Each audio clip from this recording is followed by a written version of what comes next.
Que Deus continue abençoando cada pai, cada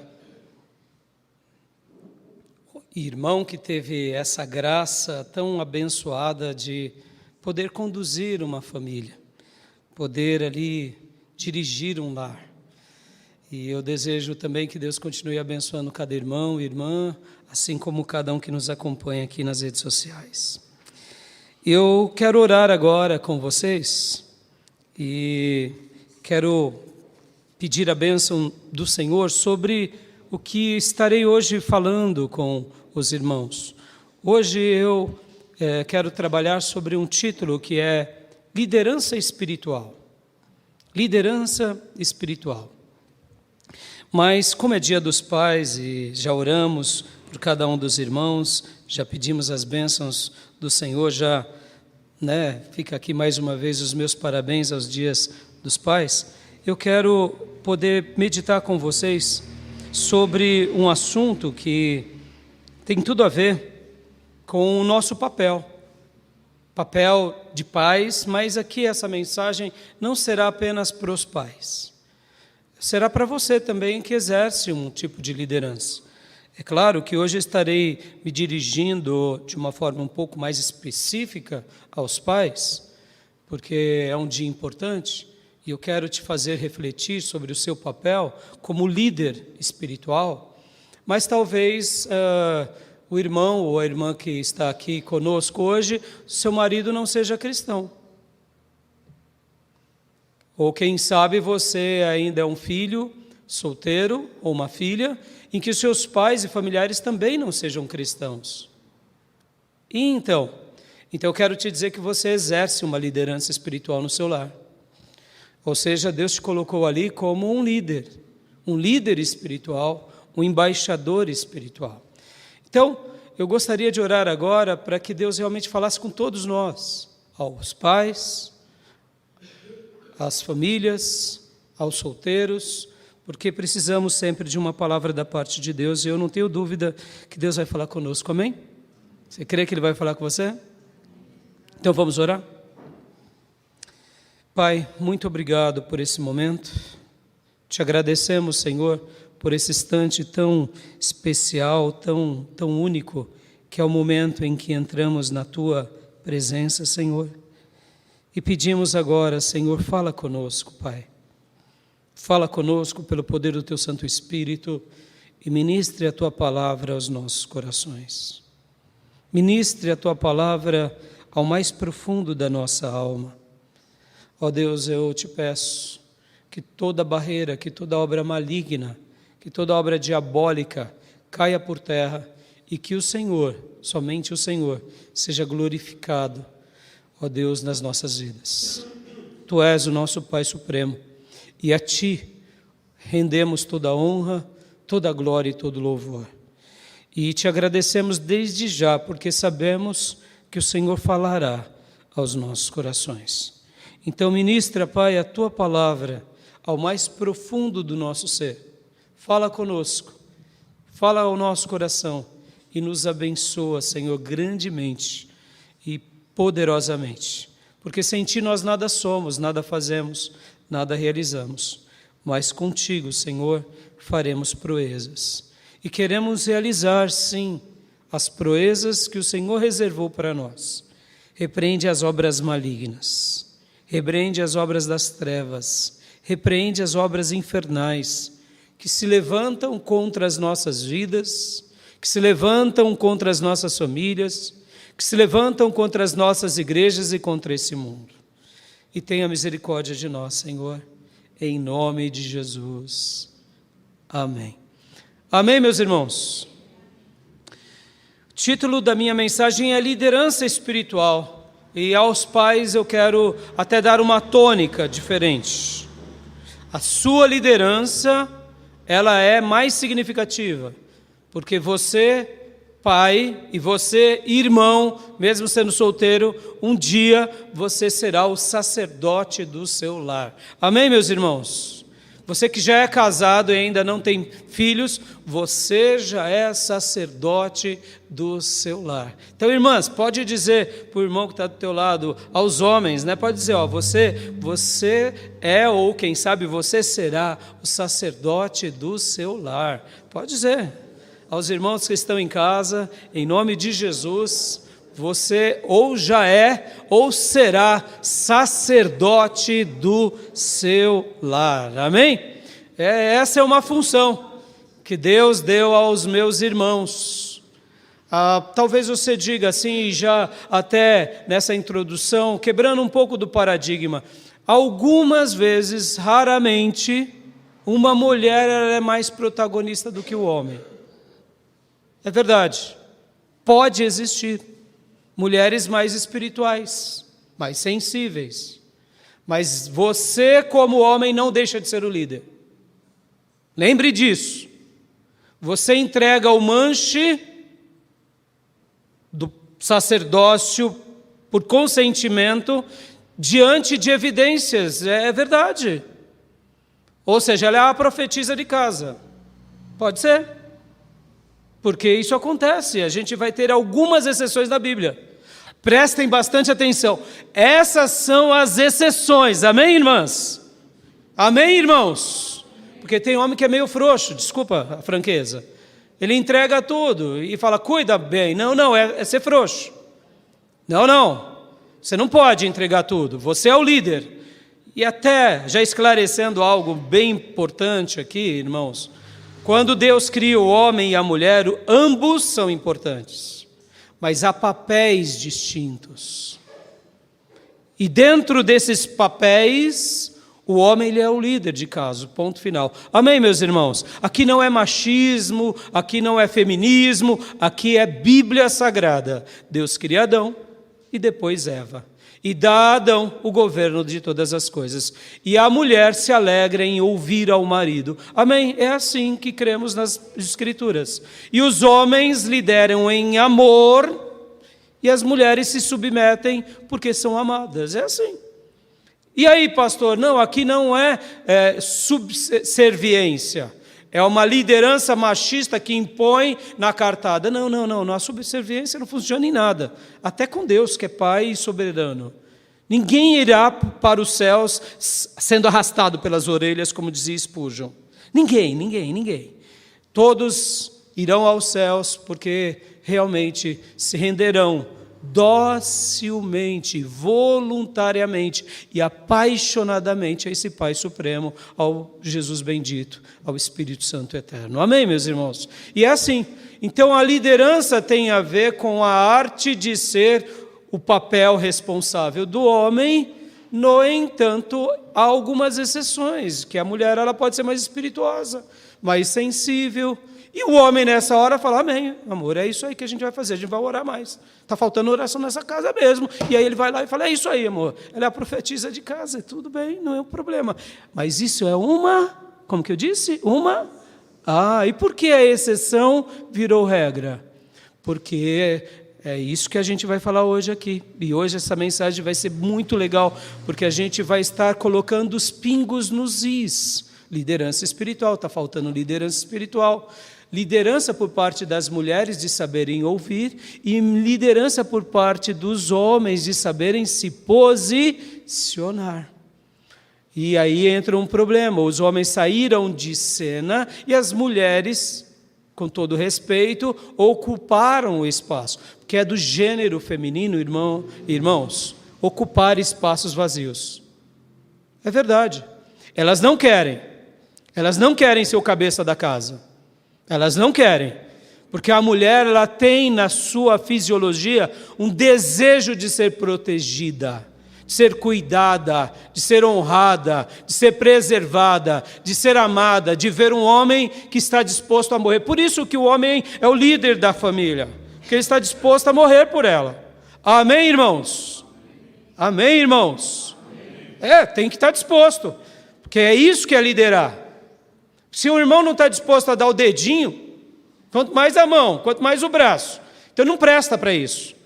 Então o irmão, a irmã, o irmão que ainda não é casado e o irmão que já é casado. E as irmãs têm que esperar isso mesmo. O homem de si tem que saber que eu liderarei pelo exemplo, pelo amor, ou seja, eu me sacrificarei como Cristo se sacrificou pela igreja, ponto final. Por isso que Jesus se doa, e o amor de um homem é um amor doador, ou seja, ele está disposto a morrer, ou seja, e aí, meus irmãos, a irmã vai amar, porque é normal, e ela vai se submeter. Agora, o homem só tem bravata, só cobra, mas não dá exemplo, a mulher não se submete. Amém, irmãs? Amém, irmãs? Porque fica difícil. Porque ela quer o exemplo. Ela quer o exemplo vivo, não de palavras, meus irmãos. Guardem essas máximas, né? A vida de um homem de verdade, os seus atos dizem muito mais alto e em muito melhor som do que as suas palavras. Os atos. Então hoje a gente vai pôr uns pingos nos is. Mas essa mensagem, como eu disse, vai servir para todos. Por quê? Porque você, e a tese que eu quero defender é essa, você é um líder espiritual da sua casa. Amém, meus irmãos? Se você é pai, você é o sacerdote do lar e o líder espiritual. Se você é a irmã convertida e o seu marido não é, então você é a líder espiritual da sua casa. Porque você representa o Senhor. Mas e se você é solteiro e os seus pais não são cristãos? Você, solteiro, adolescente, é o líder espiritual da sua casa. Amém, meus irmãos?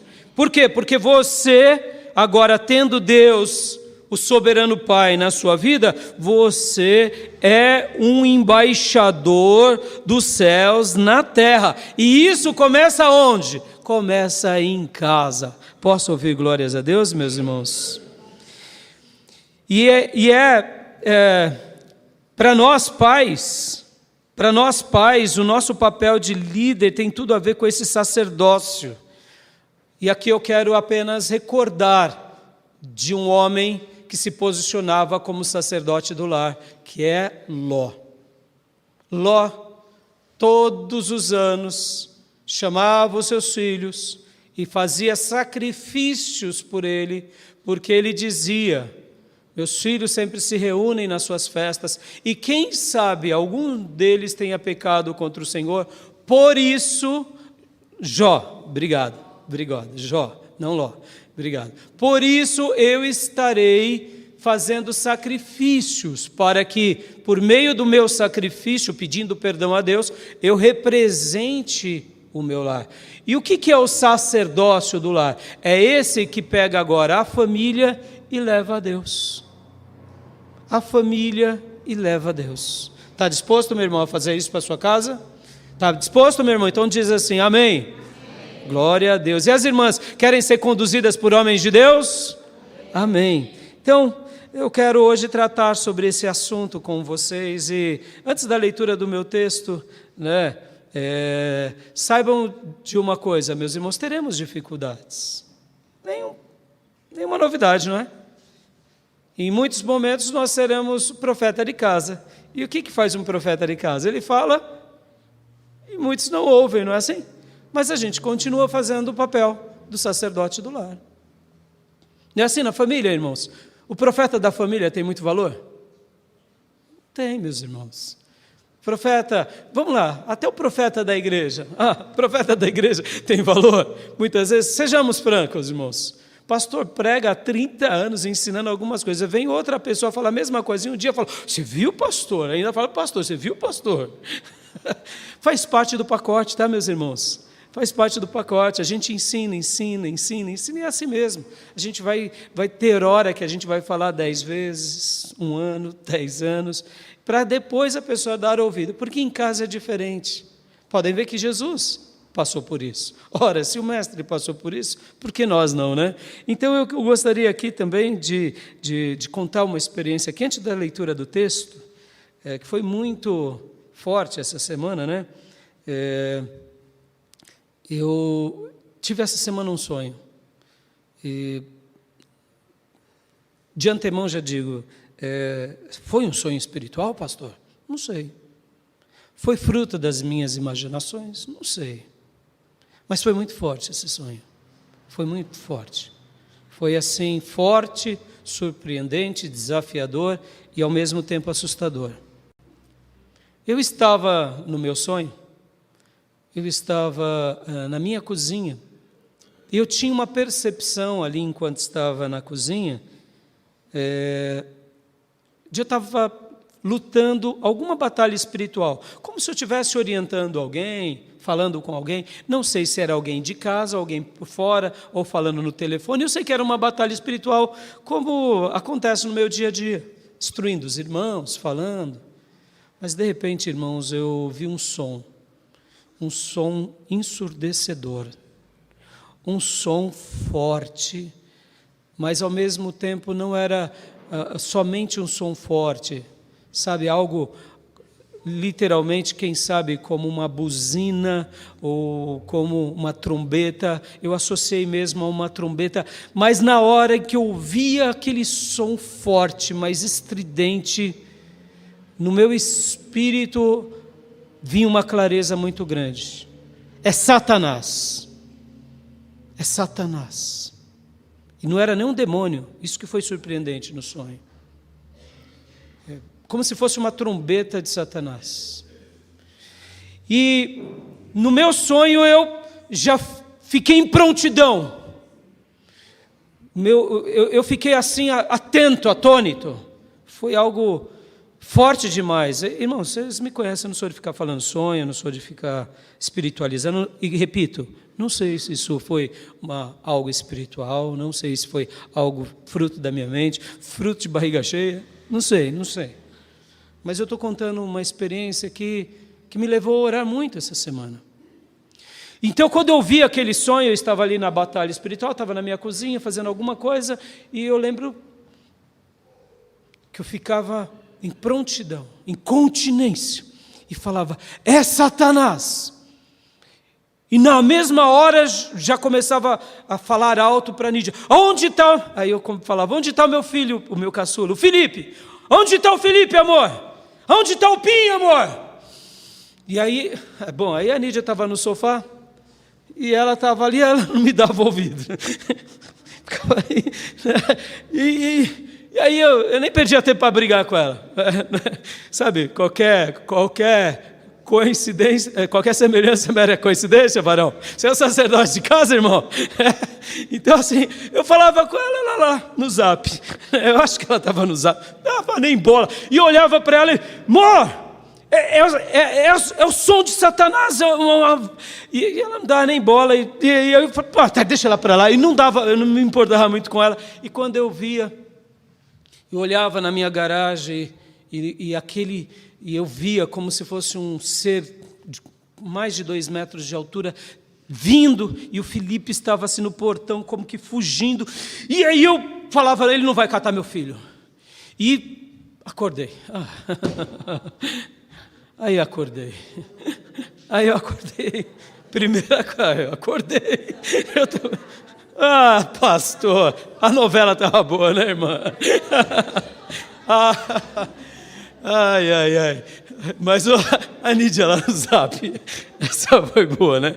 É claro que isso é sonho, né, irmãos? Né? Já pensou? Né? Vai encostar, o demoninho vai encostar no filhinho dela. Até parece que a minha leoa não ia morder o pescoço, né? Você acha? Né? Mas assim, no sonho. E o que eu quero dizer com isso, irmãos? Ali, primeira coisa que eu fiz logo, né? Fui falar com o meu caçula logo cedo. Já, filho, vem cá. Né? Porque você sabe, agora falando como pai, tá, meus irmãos? Como pai, né? Agora não é o pastor falando, tá? Muitas vezes o filho está meio desviadinho, né? Agora é o pai falando, né? Porque se é o filho dos outros, tá desviadão, né? É assim, tá desviadão. E quando é a mãe falando, o mesmo filho desviadinho, quando ele canta o hino, ele já virou missionário. Não é assim? Não é? Mãe é mãe, pai é pai. Aqui é o pai falando, né? Então eu já fui falar com meu filho. E ali já falei, pai, e aí falei com minha esposa, falei com meu outro filho, e aí orei, e venho orando. Mas o que eu queria destacar nesse sonho aqui, meus irmãos, né, com brincadeiras à parte, mas o que me despertou? Naquele momento, naquele instante, eu fui proteger o meu lar. contra as obras das trevas. Naquele instante em que eu estava numa batalha a mais da vida, foi como se eu tivesse ouvido uma trombeta infernal, e era do próprio Satanás. Não me pergunte o que é isso, ou o que pode ser isso. Mas ali, naquela hora, o meu ímpeto foi de lutar e vencer. Não foi de correr, não foi de fugir e não foi de se acovardar. Nós somos sacerdotes dos nossos lares. Nós somos líderes de Deus na nossa casa. Aonde tocamos a planta dos nossos pés, ali se torna santo. Eu e a minha casa serviremos ao Senhor. Você, irmão, santifica o seu lar. Você, irmã, santifica o seu lar. E assim Deus nos dará vitória. Amém? E aqui para a gente ir para o texto, só uma última palavra. Irmãos, não pensem que ali é o Raimundo, na força do Raimundo. Jamais. Pastor, o senhor não tem medo de Satanás, dos demônios? Não, meus irmãos. Eu não os subestimo, mas eu não tenho medo. Porque eu não vou na força do meu braço. Eu não luto no meu expertise. Eu não luto nas minhas habilidades. Eu dependo do sangue do Cordeiro. Eu acredito que um dia Ele me banhou, que eu sou dele. E eu acredito que o lugar de Satanás e dos demônios é debaixo do estrado dos nossos pés.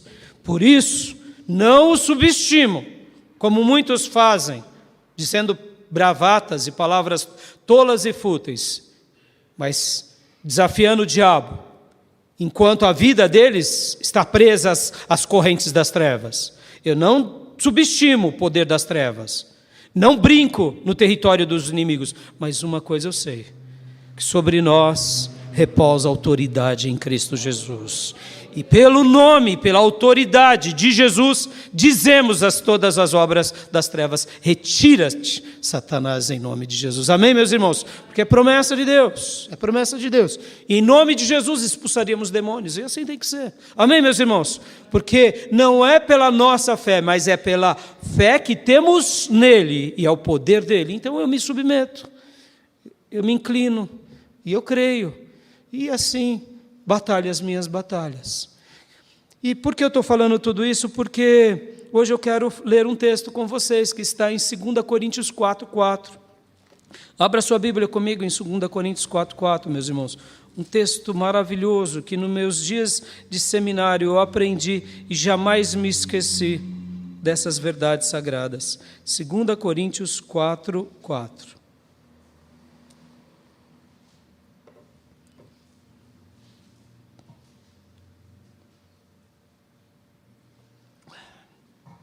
Diz assim a palavra de Deus: o Deus dessa era cegou o entendimento dos descrentes, para que não vejam a luz do Evangelho da glória de Cristo, que é a imagem de Deus.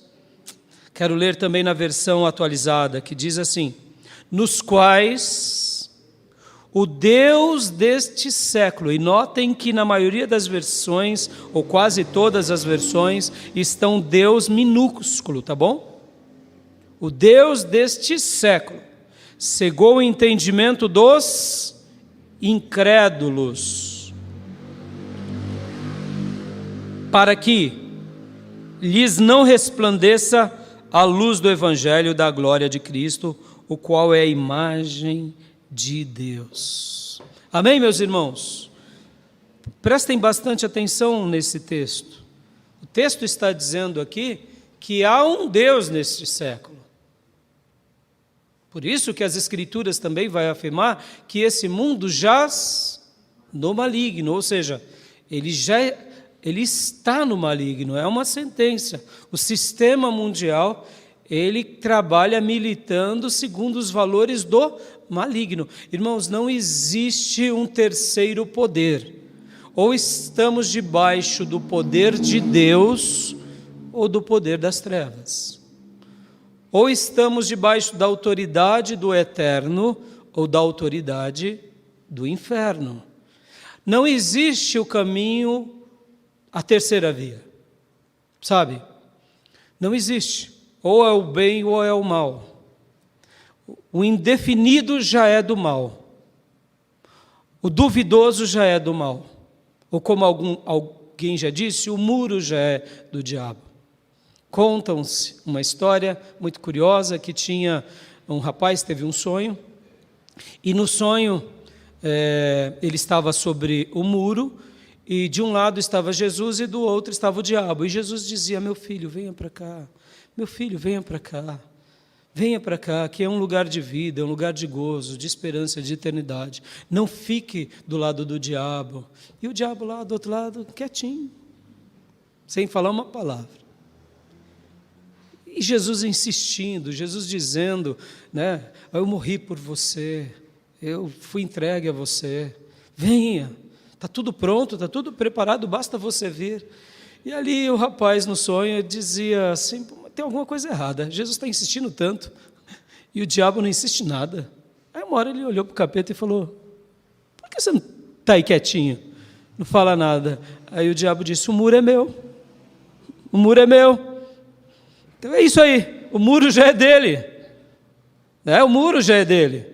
Percebam, irmãos, não existe terceira via. Ou estamos debaixo da autoridade de Deus, do governo eterno de Deus, da soberania de Deus, das influências de Deus, ou estamos sujeitos a esse mundo que jaz no maligno e que há um Deus que o texto nos ensina o quê? Cega o entendimento dos descrentes. Então, em primeiro lugar, eu quero falar para vocês aqui que há uma batalha espiritual, real, e sempre existiu e existirá. Essa batalha é real. Ela se dá no mundo espiritual, com principados e potestades, e o inimigo não está brincando. As trombetas das trevas estão soando para destruir as nossas vidas. E nós precisamos nos posicionar como filhos de Deus. E percebam que eu posso afirmar, por base das Escrituras, que o diabo está agindo na terra. Por quê? Porque Jesus disse que há uma tríplice atuação dele, ou seja, é notado, é percebido, porque Jesus disse que ele mata, ele rouba e ele destrói. Guardem isso, meus irmãos. Aonde está tendo morte, roubo e destruição, tem o dedo do inimigo. Tem a atuação dele, tem ali a influência dele, sendo roubo, sendo morte ou sendo destruição. Talvez a sua dúvida seja porque você precisa ver roubos físicos, e eu quero te dizer, não, meus irmãos, nem todo roubo é físico. Só dá um dado, podem estar roubando a tua inteligência, redes sociais, você sendo conduzido por qualquer pessoa, qualquer coisa. Isso daqui é uma bênção, meus irmãos. Isso daqui é uma bênção. Mas usada erradamente, se torna uma praga. Amém? Muitas vezes, a gente está ali, né? Sendo roubado, sendo saqueado, espiritualmente. Roubo, morte e destruição. Morte física, pastor? Não, mortes emocionais, relacionais. Mortes dos sentimentos. Dá um dado aqui. Quando a gente perde a compaixão, quando a gente perde o amor, quando a gente se torna cínico na vida e na espiritualidade, morremos, meus irmãos. O diabo não precisa me possuir, basta eu cumprir com o querer dele. Se eu sou insensível, e aqui eu não estou falando, irmãos, simplesmente, sabe, compaixão de sair fazendo coisas para ser mostrado nas redes sociais. Tome cuidado com isso, irmãos. Compaixão mesmo. Aquela compaixão que me leva a orar pelo irmão, sem nem falar para o irmão que eu estou orando por ele. Sem nem dizer para ele. E quando eu vejo que Deus atuou na vida dele ou dela, eu ainda me mantenho em silêncio, porque Deus me ouviu. E eu sei da importância que eu tenho. E aí eu louvo a Deus e não me vanglorio. Mesmo que esse irmão que eu orei e ajudei, guerreei, jejuei, ele não me agradeça. Porque o que eu fiz para Deus e fiz para o outro. E, em outras palavras, eu amei de graça. Meus irmãos, ame de graça. Ame de graça. Perceba, morte, roubo. Meu coração não foi roubado pelo cinismo, pela indiferença. Eu ainda tenho compaixão. Eu tenho compaixão. Alguém me persegue, eu ainda consigo amar aquele que me persegue. Eu tenho compaixão. A pessoa muitas vezes está cega. Cega pelo ódio, cega porque não me entende, cega porque... E eu oro. Pastor, eu vou tomar café com o meu inimigo? Não, meu irmão, você não precisa tomar café com o seu inimigo. Você não precisa. Basta você amar o seu inimigo e se posicionar diante de Deus por ele. Morte, roubo e destruição. Quantas são as outras áreas da nossa vida que está sendo destruído, pastor? Então, da mesma forma, não é destruição física, é destruições internas da alma, destruições emocionais. Perceba, meus irmãos, muitas vezes a gente está se permitindo viver uma autodestruição e já está sendo o diabo. Já está sendo o diabo. Então, não subestime, a batalha espiritual existe, mas Deus te coloca como sacerdote da sua casa. Amém, meu irmão? Deus te coloca, minha irmã, irmãozinhos, como líderes espirituais, como embaixadores de Deus nessa terra, que tem sobre a tua vida e sobre a tua alma a autoridade de Deus contra todo o império dos maus. Amém? E o campo de atuação em segundo lugar, meus irmãos? E o campo de atuação desse inimigo? Qual é? O texto bíblico diz: o Deus dessa era cegou o entendimento dos descrentes. Ou, como disse a versão atualizada, e a grande maioria das versões, dos incrédulos. Para quê? Para cegar o quê? Os olhos? Não, cegar a mente. Perceba. Espiritualmente falando, há olhos na sua mente. Olhos espirituais. Há olhos no seu espírito, na sua alma. E você tem olhos físicos. Mas no momento em que eu sou um incrédulo ou um descrente, eu já fui afetado por quem? Pelo Deus deste século. Ainda falando um pouco sobre o Deus desse século, meus irmãos, você não vai ver Jesus fazendo bravata com os demônios e com Satanás. Você vê? Lá na tentação, durante 40 dias, Jesus falando: sai daqui, tinhoto, vai embora daqui, ô gadareno. Jesus ficou falando poucas e boas, como a gente ouve alguns tolinhos fazendo? Não, porque ele sabia.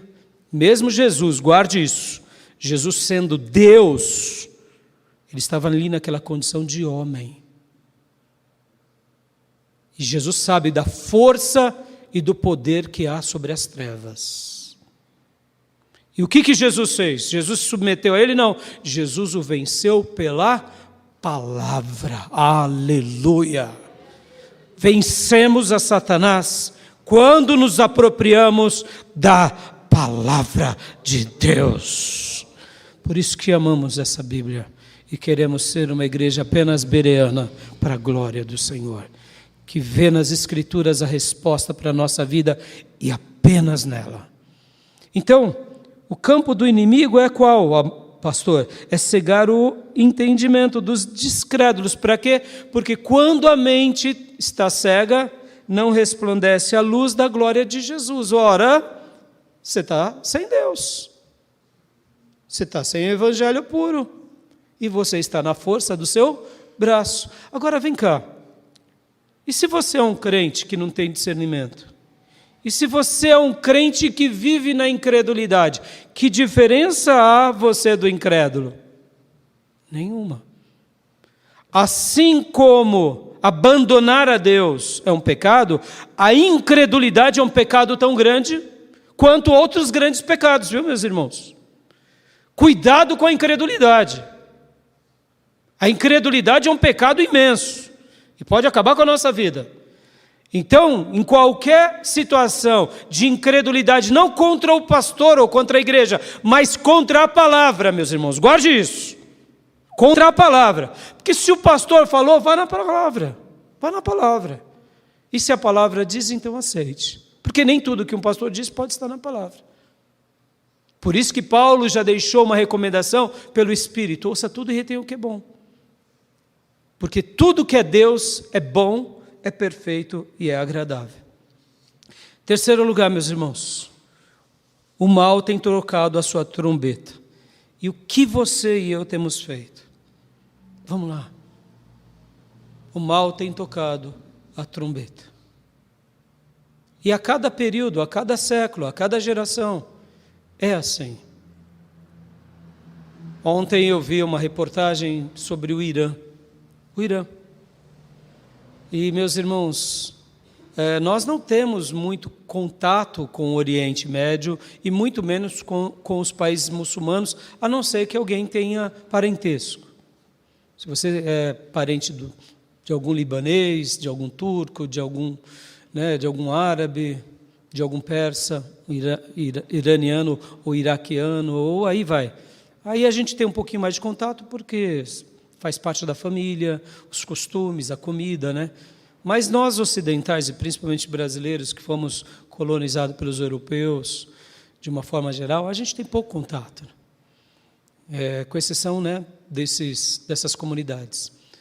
E ao ver ali essa reportagem falando sobre o Irã, para quem não sabe, o Irã é a antiga Pérsia, irmãos. Então hoje, quando você vai lá no Irã, tem coisas milenares até hoje lá. E muitas obras-primas da Idade Média foram construídos e ainda estão de pé. Então, assim, há uma exuberância, há uma arte, há uma beleza, há uma riqueza que foi apagada. Por quê? Porque houve uma revolução, a Revolução Islâmica, em 79, que agora é o governo dos Iatolás, ou seja, os descendentes de Maomé. E aí, vocês conhecem um pouco da história desse novo Irã. Mas por que eu estou falando isso, meus irmãos? Muitas vezes, na nossa omissão, os maldosos prevalecem. E percebam, irmãos, o que nós temos feito quando as trombetas do mal ecoam, quando eles fazem as grandes convocações das trevas. A gente tem fugido? A gente tem se acovardado que nem uma galinha? Ou a gente tem lutado e se colocado na brecha como sacerdotes do lar? O que você tem feito? E aqui vai muito mais além do que ganhar dinheiro. Aqui vai para aqueles princípios de sermos sal e luz de verdade nessa terra, cumprindo um papel de sermos sacerdotes. Quando houve a Revolução Islâmica, os iatolás começaram a dominar e aí uma mudança cultural foi estabelecida. Ou seja, se nós não tivermos cuidado com a nossa vida, com a nossa família, com nossa cidade, com o nosso estado, com o nosso país, pequenas mudanças que começam hoje podem mudar não só um povo, um costume, mas pode mudar uma geração e uma civilização, meus irmãos. Uma civilização. Porque antes de 79, o Irã era um outro formato. Com certeza, se não existisse mais a Revolução Islâmica, nós, com certeza, muitas vezes iríamos viajar conhecendo os lugares históricos do Oriente Médio. Percebam, meus irmãos, muitas coisas acontecem e nós muitas vezes deixamos com que aconteçam e a gente, como eu disse, não se coloca na brecha, não luta a boa batalha de Deus. A gente continua sendo alguém que vive em indiferença, em cegueira, em incredulidade, que tipo de elo somos? Pergunto. Somos um elo fraco, que não se importa com a próxima geração? Ou somos um elo forte, que prepara a próxima geração para que eles sejam aquilo que nós nos tornamos durante toda a vida, eles sejam aquilo desse ponto em diante? Que tipo de geração somos? Então agora, para que a gente possa fechar tudo isso, eu quero ler o capítulo 4 inteiro com vocês, para que a gente possa entender o que o texto e o contexto estavam nos dizendo aqui sobre essa batalha espiritual. Porque o texto deixa claro, meus irmãos, o Deus desse século tem lutado. Você acredita nisso? Ou não? O diabo é real, meus irmãos. Uma última explicação aqui. Eu não preciso estar possesso para praticar o mal. Basta eu fazer o mal segundo a vontade do diabo. Quando a minha mente humana vai contra a palavra de Deus e os valores de Deus, e eu faço o que o diabo quer, eu já estou sendo instrumento do diabo na terra. E eu não preciso estar possesso. Basta a minha mente e as informações da minha mente compactuarem com os valores das trevas. Ou, como disse Jesus, com os valores humanos e carnais. Só vou fazer uma citação aqui, para não ser muito prolixo. Quando Pedro e os demais apóstolos estavam ouvindo Jesus nos seus últimos dias, que Jesus iria morrer, Pedro fez uma grande exclamação, dizendo que Jesus era o Salvador, que não havia outro caminho a não ser Ele. Quando Jesus disse, eu vou morrer, Pedro, então, quando Jesus perguntou, o que os homens dizem que eu sou? E ali Pedro falou palavras lindas, e Jesus elogiou Pedro, falou coisas lindas a Pedro. Aí de repente Jesus começa então a falar que ele vai morrer. E aí Pedro vem, já tinha acabado de ganhar um 10 do mestre, e aí fala assim, não, o senhor não vai morrer não. O rei dos reis, o senhor dos senhores, o Deus homem, falando que ia morrer para cumprir o propósito, e ele quer chamar a atenção do Deus homem, do mestre. Não, o senhor não vai morrer não, chefe, vai não. E aí Jesus repreende Pedro. Percebam, Jesus tinha acabado de elogiar e dado um 10 para Pedro, e agora Jesus dá um 0 ou menos 10 para Pedro. E o que Jesus diz para Pedro? Arreta-te. Pastor, peraí, Jesus não foi processado não? Né? Jesus não foi processado? Jesus chamou o discípulo dele, o apóstolo, o líder, Satanás. Arreta-te, Satanás. Pedro estava possesso com Satanás? Não. Pedro não estava possesso. Arreta-te, Satanás, porque você não cogita das coisas de Deus. Não cogita das coisas de Deus, aleluia. Mas cogita das coisas dos homens, dessa vida. Quando militamos apenas na perspectiva dos homens, e essas coisas dos homens vão contra a palavra de Deus, já estamos no território do Deus deste mundo. Amém, meus irmãos? Entenderam? E a gente merece ser repreendido pelo mestre. Então isso é muito sério. Quando chega alguém, vamos lá, um casal está tendo problema. O casal está tendo problema, e aí no problema, o irmão fala assim, não, irmão, o irmão chega lá, não aguento mais a mulher, eu quero trocar essa de 50 por duas de 25, aí o outro irmão fala, tá bom, é difícil mesmo, né? TPM, né? Como que se diz, quando a mulher muda da fase da vida dela, de 50, menopausa, meu irmão, pelo amor de Deus, menopausa, entendi, não, separa mesmo, né? Porque não dá para aguentar. Irmão, coisas dos homens, certo? Amém, irmãos? Sacerdotes do lar, amém, irmãos? Tem esse negócio de trocar não, tem que melhorar de 50, amém? Manda ela lá para o cabeleireiro, manda ela lá para, né? Não troca não, melhora, só vai, pede para melhorar, Se der, claro. Paga as contas. Ai, meu pai, complicou, né, pastor? Mas vamos lá. Voltando, meus irmãos. Quando chega uma coisa como essa, que é compreensível para a sociedade, a gente vai aceitar? Não, meus irmãos. Por quê? Porque são coisas dos homens. Eu sei que você, mãe, você, pai, de repente você está vendo o seu filho passando por uma situação, não apoie coisas dos homens. Mesmo que seu coração paterno, materno se incline, admita para o seu filho: olha, filho, olha, filha, meu coração está sofrendo porque eu entendo a tua dor, mas eu não posso cogitar das coisas dos homens. Coisas dos homens é de Satanás, o Deus deste século. Amém, sacerdotes dos lares? É assim que a gente vive, é assim que é a vida. A gente não vai ser aqui um hipócrita de falar uma coisa que a gente não faz ou pensar contra os nossos sentimentos. A gente até expressa: olha, eu também estou sofrendo com você, mas eu não posso te recomendar. E agora vamos lá ao texto bíblico que eu quero ler com vocês, para a gente poder estar fechando aqui, porque esse texto aqui, ele é lindo, meus irmãos, ele é maravilhoso. Notem bem o que o Senhor está nos dizendo, desde o versículo 1 do capítulo 4. Ó. Portanto, todos acharam? Todos acharam? Por gentileza, coloquem no telão para nós, meus irmãos, 2 Coríntios 4, 1 em diante, para a gente ler.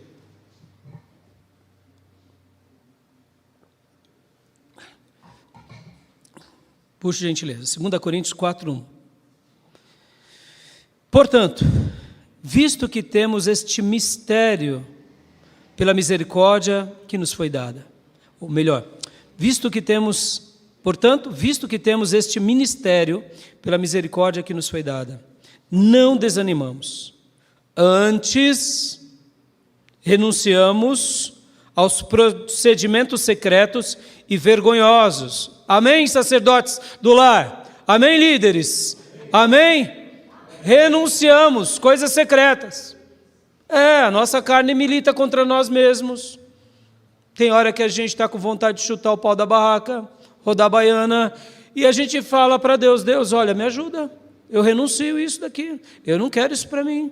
E se a luta está muito maior do que você pode, conte conosco. Você tem um pastor, você tem um sacerdote nesse lar, que a gente vai orar e as obras do inferno vão cair por terra em nome de Jesus. Procure alguém para orar junto e a gente vai ver o Senhor nos dar vitória. Amém, meus irmãos? Não é assim que a gente faz. Antes renunciamos aos procedimentos secretos e vergonhosos, não usando de engano, nem torcendo a palavra de Deus.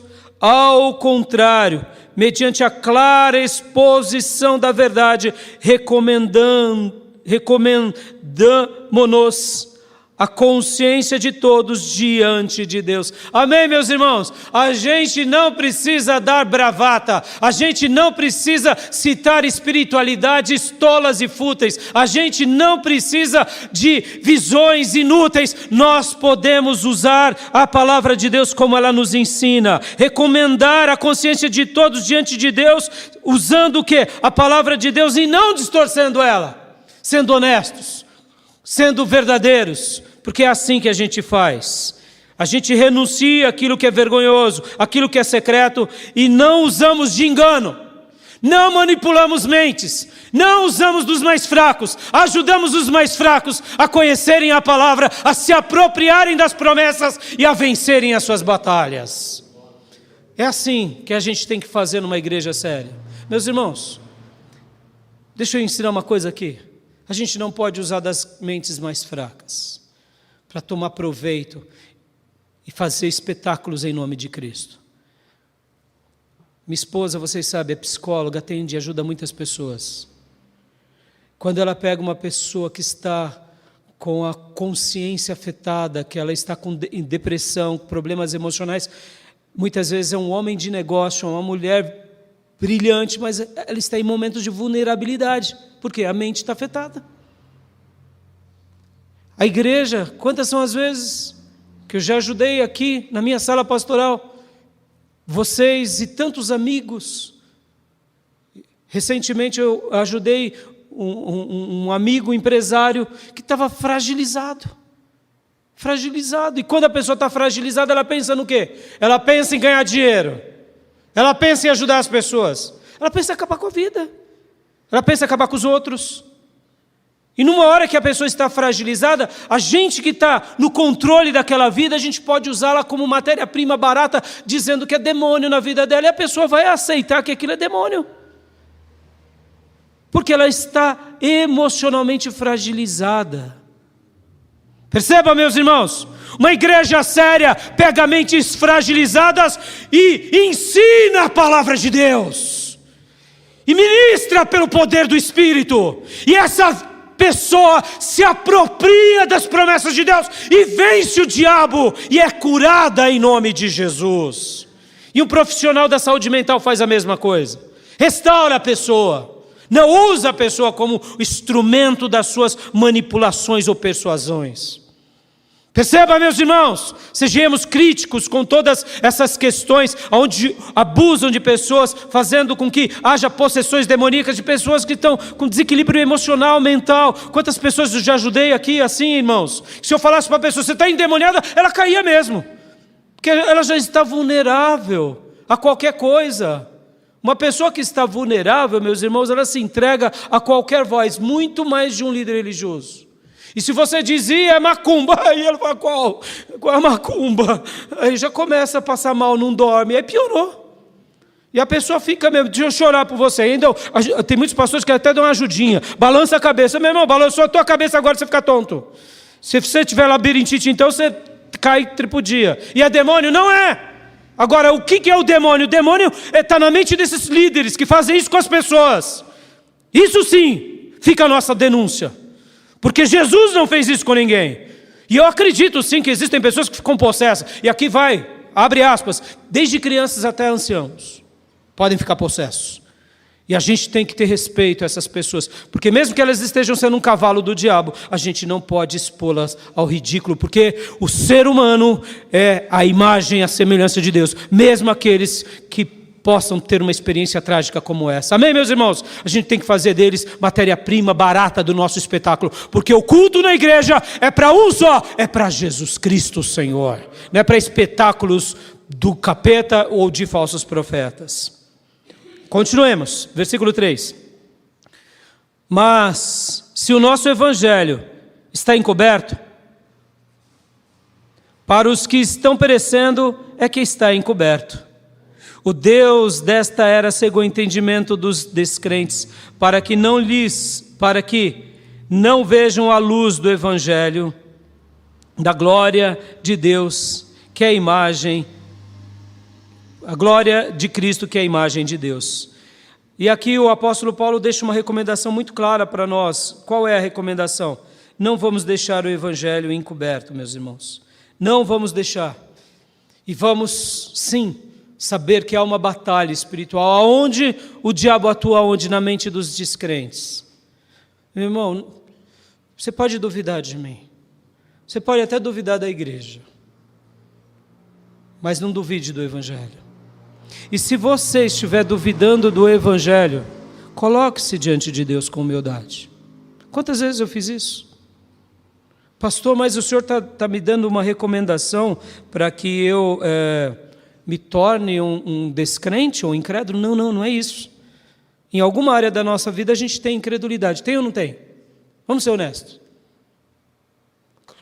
Eu já passei por isso inúmeras vezes. Quando Deus me separou para o pastorado, eu falei, Pelo amor de Deus, eu? Não, deve ser outro Raimundo.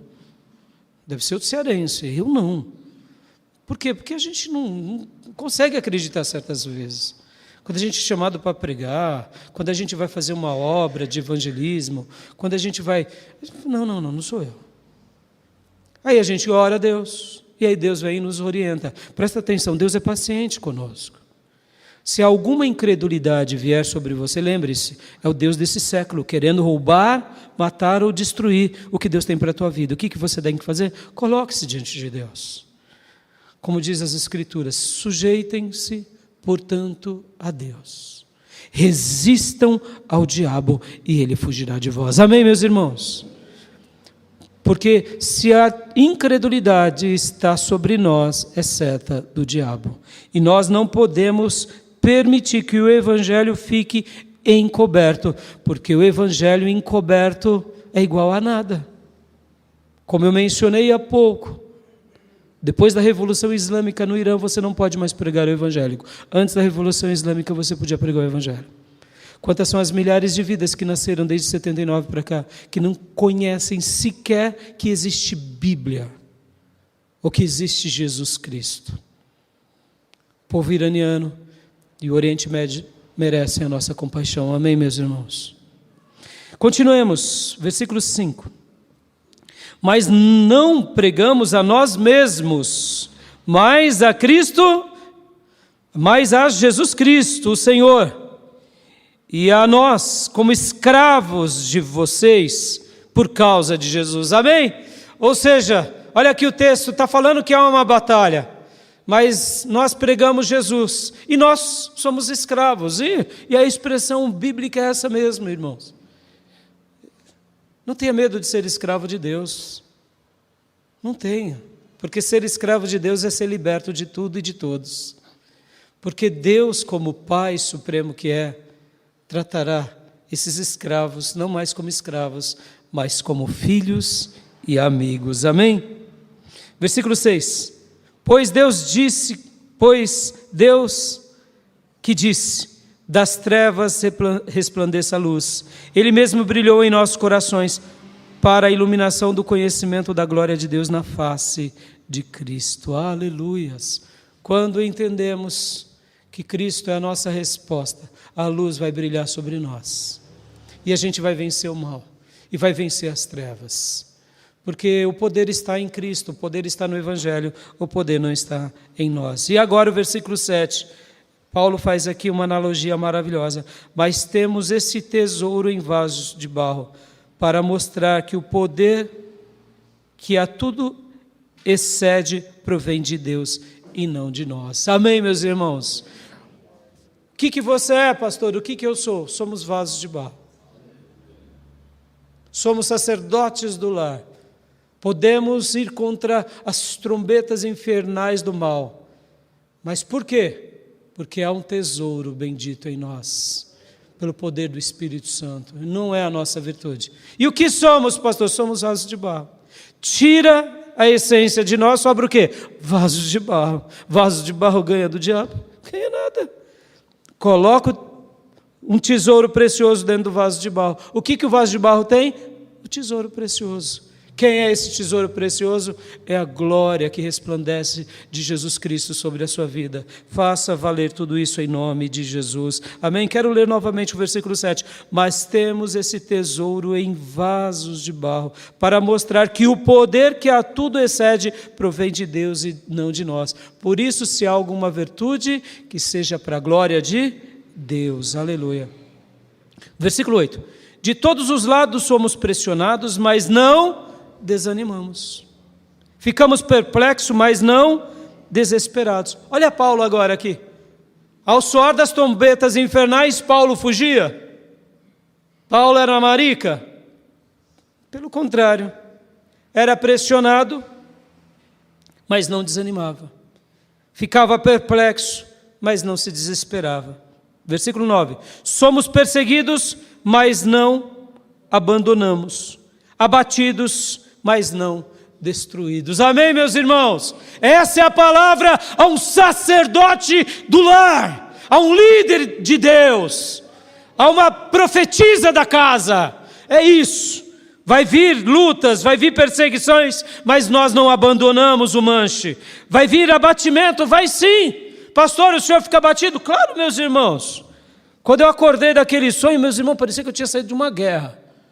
Como eu disse, eu não sei o que pode ter sido. Eu não sei, irmãos.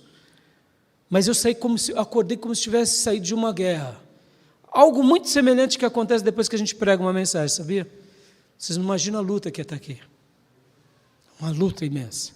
Mas mesmo assim, eu acordei moído, como se fosse 100 vezes mais. Então eu deduzo que aquela ocasião foi realmente algo espiritual. O que Deus estava querendo mostrar eu deduzo ser me posicionar pelo meu lar ainda mais. Porque é isso que eu tenho feito a vida toda, e é isso que eu e minha esposa temos feito, e é isso que a gente vai continuar fazendo.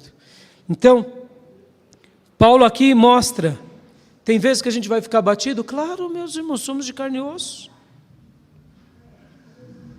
Uma única ilustração, João Batista, quando ele foi preso por Herodes, foi levado à prisão, ele quer saber se Jesus realmente é o Messias.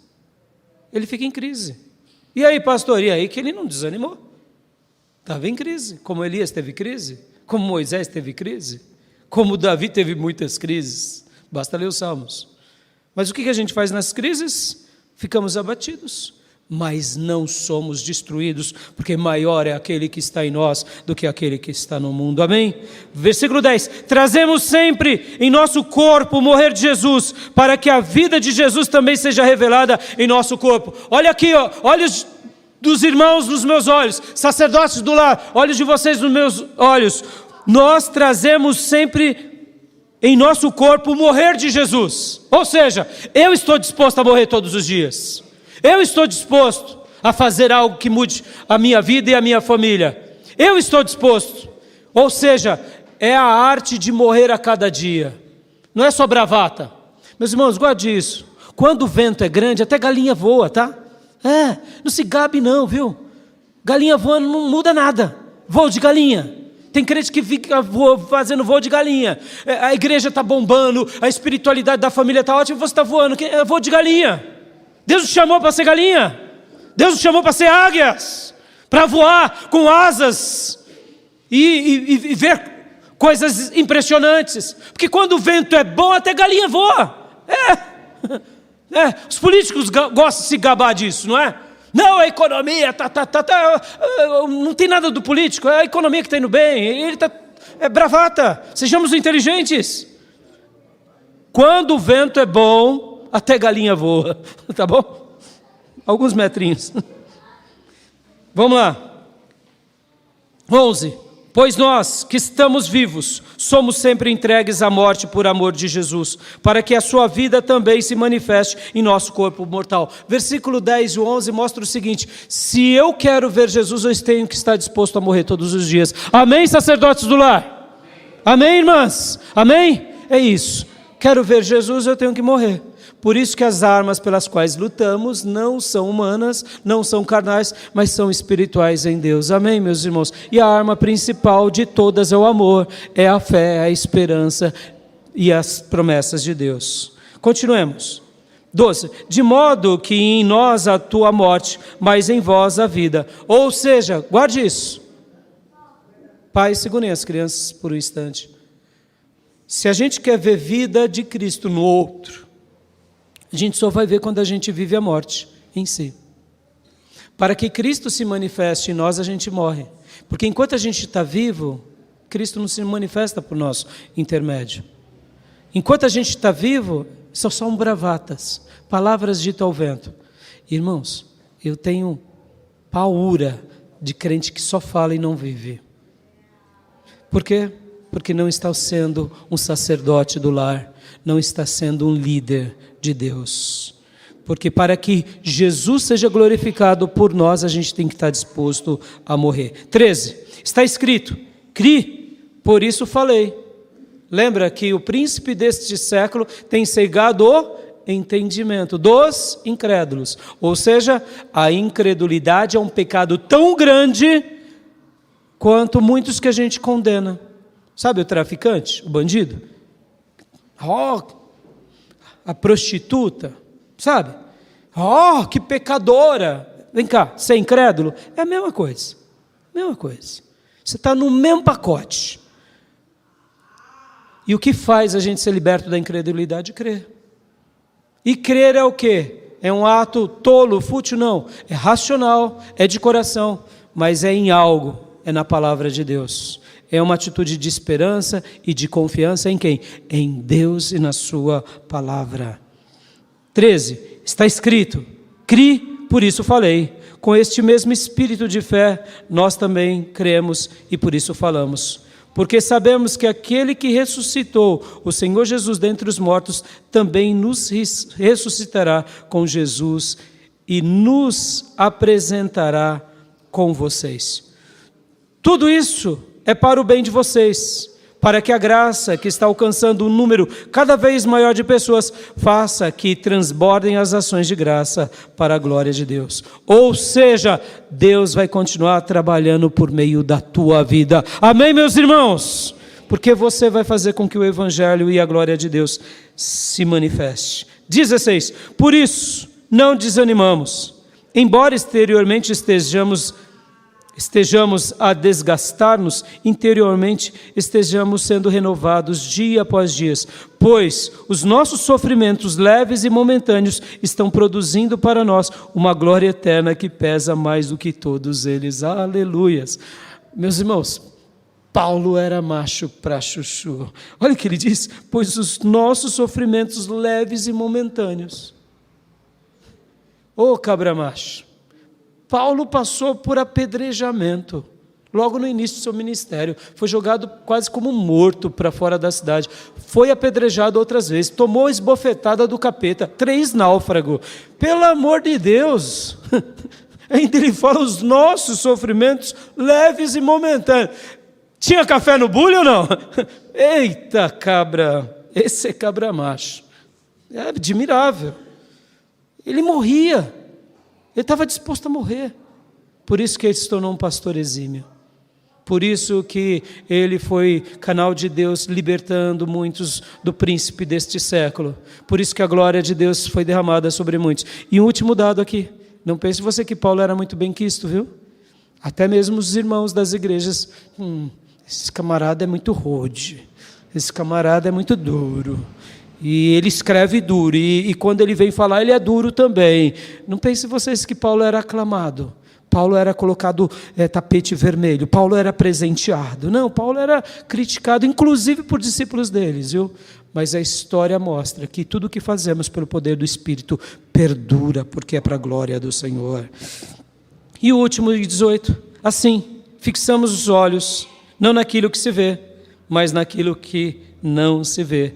Pois o que se vê é transitório, mas o que não se vê é eterno. E os nossos olhos têm que estar em quem? Em Paulo? Não, em Cristo. Amém, meus irmãos? Deixa essa palavra ao seu coração. Você é líder da sua casa. Você é sacerdote de Deus na sua terra. Você é representante do Senhor. Viva como tal. E que o Senhor te ajude e me ajude nessa caminhada tão linda, para que a gente possa fazer com que o príncipe desse século bata em retirada e que almas e vidas sejam atraídas a Cristo pelo poder do Evangelho. Amém? Pai, eu entrego essa palavra ao coração do teu povo e peço, ajuda-nos a viver como o Senhor deseja, para a honra, glória e louvor do teu nome. Muito obrigado por essa manhã. E continue falando aos nossos corações, em nome de Jesus. Amém.